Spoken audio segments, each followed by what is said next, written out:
Direction la côte est des États-Unis, New Haven, Connecticut, à 2 heures de New York. Ici, la ville se confond avec son campus universitaire, l'un des plus anciens d'Amérique du Nord.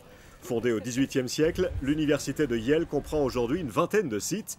Voici le département dédié à l'environnement et aux forêts. C'est là que travaille le professeur Michelle Bell. Cette scientifique américaine est spécialisée dans l'étude des conséquences des bouleversements atmosphériques sur la santé.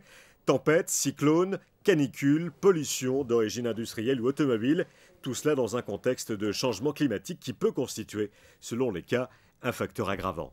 Une grande partie de mon travail porte sur des événements déjà passés pour mieux comprendre l'effet des tensions environnementales sur la santé humaine.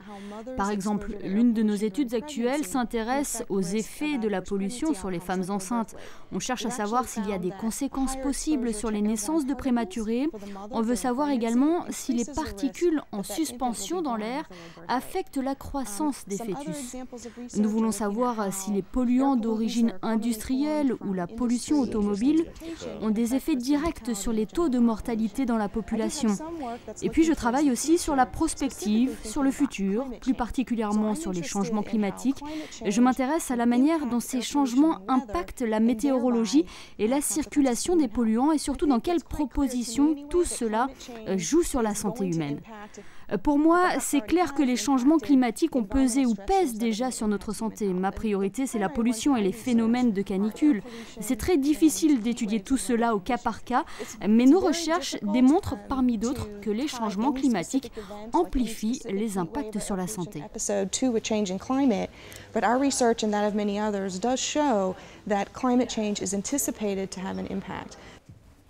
Les recherches de Michelle Bell ont vocation à informer dans un premier temps la population, mais aussi à donner des pistes de travail aux décideurs économiques et politiques.